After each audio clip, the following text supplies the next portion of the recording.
नमस्कार विश्व के समस्त सनातनी भाइयों बहनों, आज मैं आपको सनातन से जुड़ी बड़ी ही महत्वपूर्ण जानकारी देने जा रहा हूँ। आपने देखा होगा कि हमारे समस्त जो देवी देवता होते हैं उनके जो वाहन होते हैं वो पशु पक्षी होते हैं और उनका जो निवास स्थान होता है वो प्रकृति के सानिध्य में होता है। जब हम शिव जी के मंदिर में जाते हैं तो हमें बरगद का पेड़,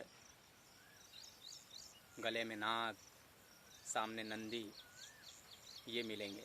जब हम मैया के दरबार में जाते हैं तो हमें शेर इत्यादि बहुत सारे पशु पक्षी मिलेंगे।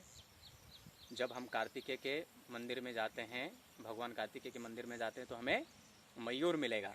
जब हम गणेश जी के मंदिर में जाते हैं तो हमें मूषक वाहन उनका मिलेगा।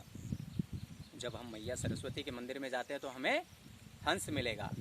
जब हम भैरव जी के मंदिर में जाते हैं तो हमें कुत्ता मिलेगा। इस प्रकार से हम जिस भी देवी देवता के मंदिर में जाते हैं कहीं न कहीं हमें पशु पक्षी ही उनका वाहन मिलेगा। भगवान विष्णु का जो वाहन है वो गरुड़ है।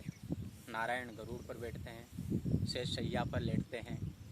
इस प्रकार से हमारे सारी देवी देवता जो हैं वो प्रकृति से ही, उनके जो वाहन है वो प्रकृति से ही संबंधित है।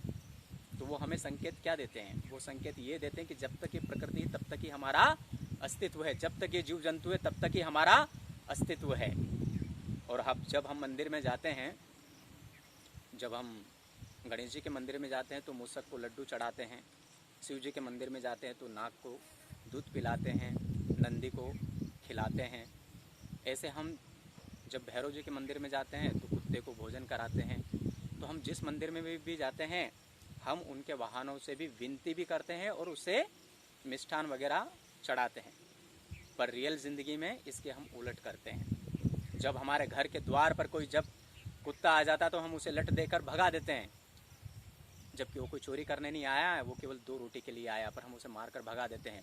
नंदी आता तो उसे लट दे के भगा देते हैं। सर्प आता तो उसे हम लट लेकर मार डालते हैं। तो मुझे बताओ कि हमारा धर्म ये सिखाता है? धर्म तो ये सिखाता है कि जब तक ये हैं तब तक हम हैं। तभी तो हमारे सभी देवी देवताओं के वाहन समस्त पशु पक्षी और प्रकृति से संबंधित चीज़ें हैं। तो सत्य धर्म को समझे, हमारे ऋषि मुनियों के गुण रहस्य को समझे। उन्होंने अनायास ही इसे धर्म से नहीं जोड़ा था, और अगर अनायास धर्म से जोड़ा होता तो फिर तो कोई मतलब ही नहीं है। उन्होंने बड़ी गहनता से, बड़े चिंतन से, बड़े मनन के बाद में इस धर्म से जोड़ा था, पर हम उसके विपरीत करने लगे हैं। हमें हमारे धर्म को सत्य रूप में समझना पड़ेगा। इसी प्रकार की रोचक जानकारी के लिए मेरे चैनल को लाइक करें, शेयर करें, कमेंट्स करें। जय जय श्री राम, राधे राधे, ओम नमः शिवाय।